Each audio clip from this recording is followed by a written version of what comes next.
Hi guys, it's Buddy Rocks here. So what I'm gonna be doing now is I'm just gonna give you a rundown as to what I'm gonna be doing to the cylinder head, or what I'm gonna install in the cylinder head, and then I'll just go on after that. So I'm going to be doing the billet steel, stainless steel valves. I'm also going to be doing the valve springs, or the rev kit really, and I'm also going to, I also did the porting and polishing and flowing of the head. So at this moment, whilst I'm talking here, the head has been sent away to have the valve guides done on the exhaust side, because in the previous video, the valve guides, in my opinion, got a little bit damaged.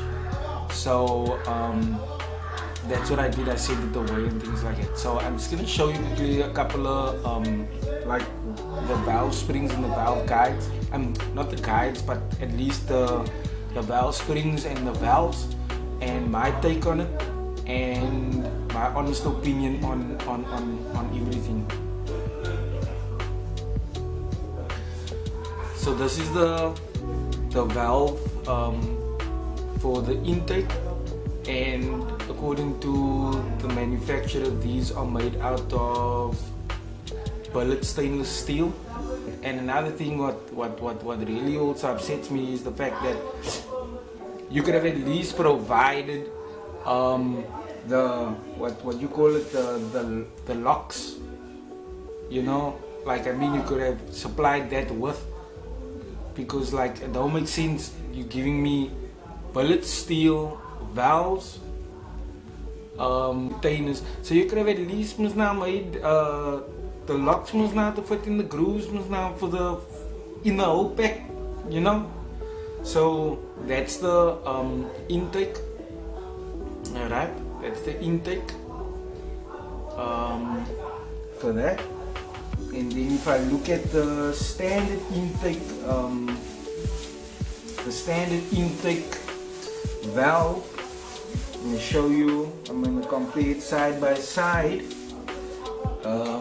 That's the bottom section. I don't know if you can see this one so nicely.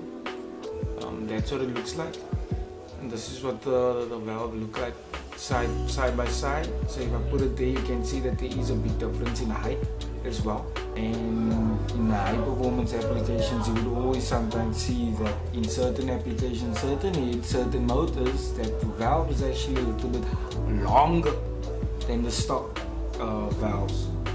So I'm gonna move on to the exhaust valve now. So this is what the exhaust valve look like.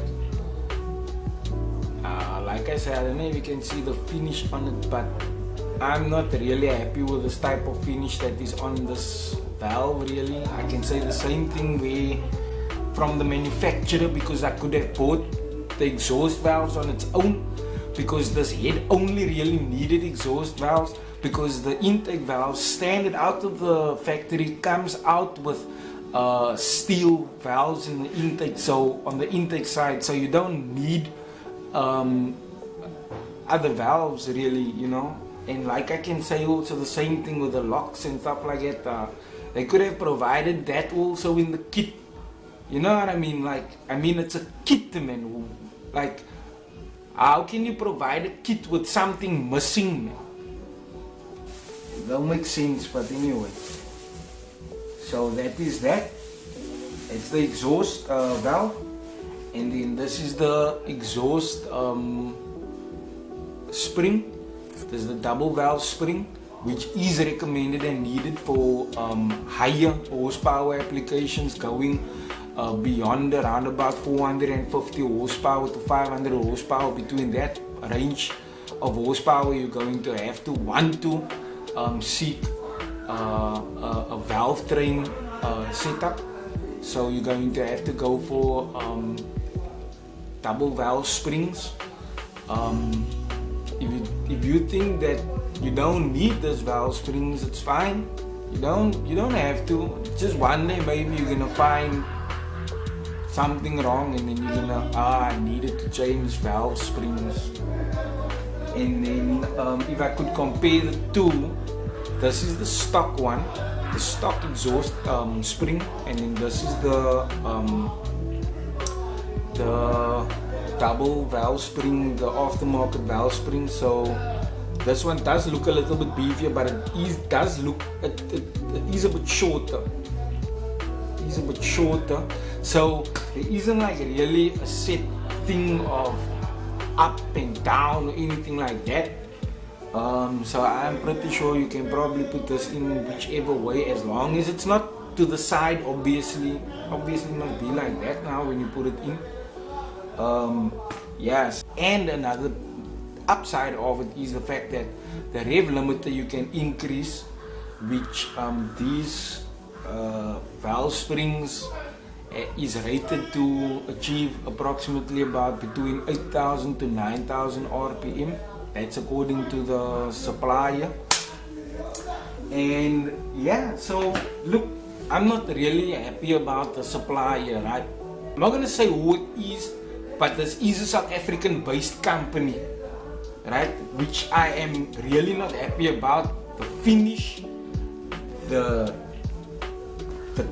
collets that they want, the keepers that they didn't even like provide with it. Like, I mean, then it's not the kit. If you're just giving me a valve and I could have bought the valves on its own, like really now, like come on, like that's not quite. I wanted to say something else, but I'd rather leave it there. Okay, and then the retainers now that you get, you know, packers now, but you do get the retainers. So the retainers for the exhaust side and the intake side also comes with spacers, but it is also recommended for you yourself, the installer, to adjust the spring height accordingly. But yeah, like I said, I'm not really happy about this manufacturer.